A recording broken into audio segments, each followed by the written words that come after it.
ओंकार जी, यदि कोई कहे कि मैंने वहां कथा सुनी, यहां कथा सुनी, तो उसने कथा तत्व को जाना ही नहीं। क्योंकि भगवान की कथा को जितना सुना जाए उतने ही रसानंद में हम आप सब डूबेंगे। इसलिए स्पष्ट कह दिया, मुहुः रहो रसिका भुवि भावुका। आप जितने भाव से कथा को सुनेंगे उतनी ही कथा आपको रस प्रदान करेगी।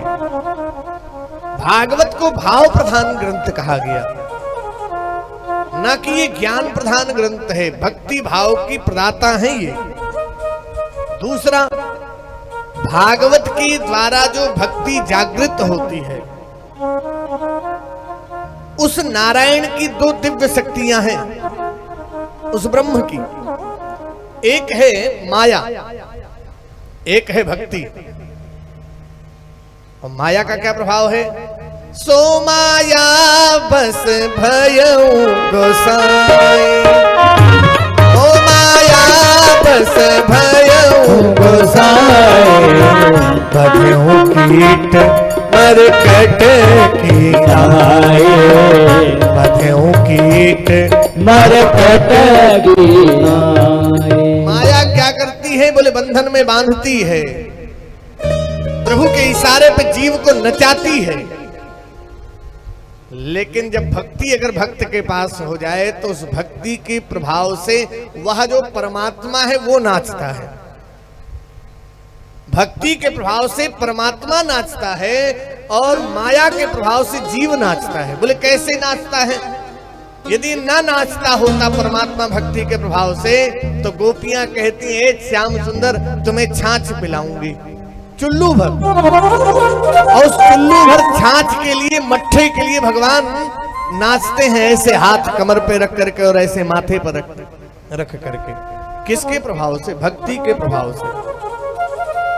तो भागवत की कथा के प्रभाव से हमारे आपके जीवन में भक्ति पुष्ट होती है और माया का प्रभाव समाप्त होता है।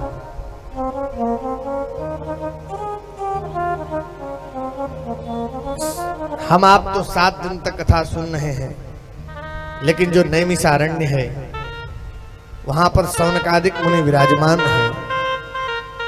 नैमिषे निमिष क्षेत्रे ऋषयः सौनकादयः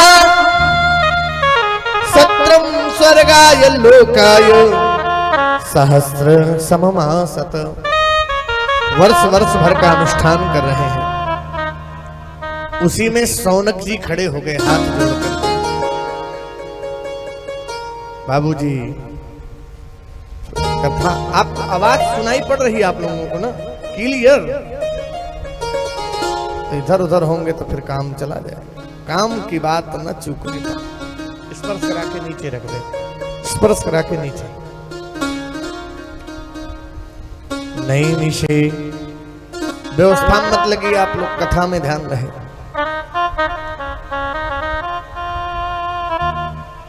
नैमिषारण्य में विराजमान 88,000 संतों ने सूत जी से खड़े होकर कहा, महाराज हमने आपके द्वारा महाभारत कथा सुनी, अन्य पुराणों के चरित्रों का भी रसास्वादन किया,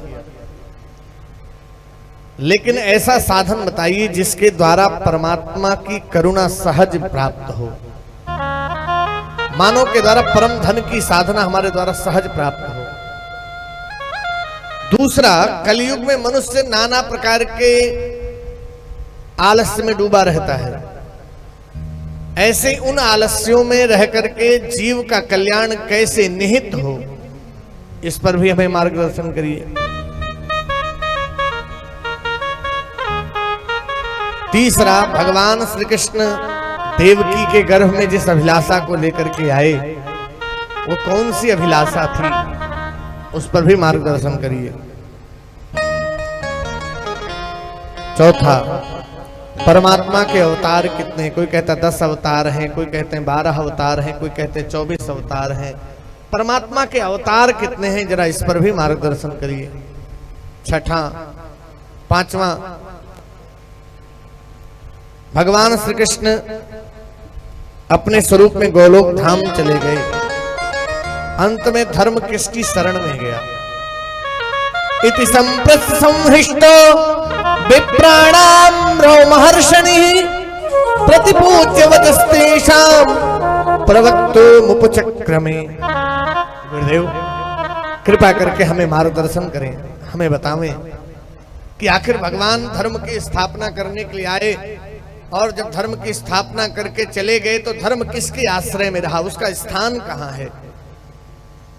हे शौनकादिक मुनियों, बहुत सुंदर प्रश्न किया, लेकिन उससे पहले मैं अपने गुरु को प्रणाम कर लूं। और उसी पल अपने गुरु को प्रणाम किया।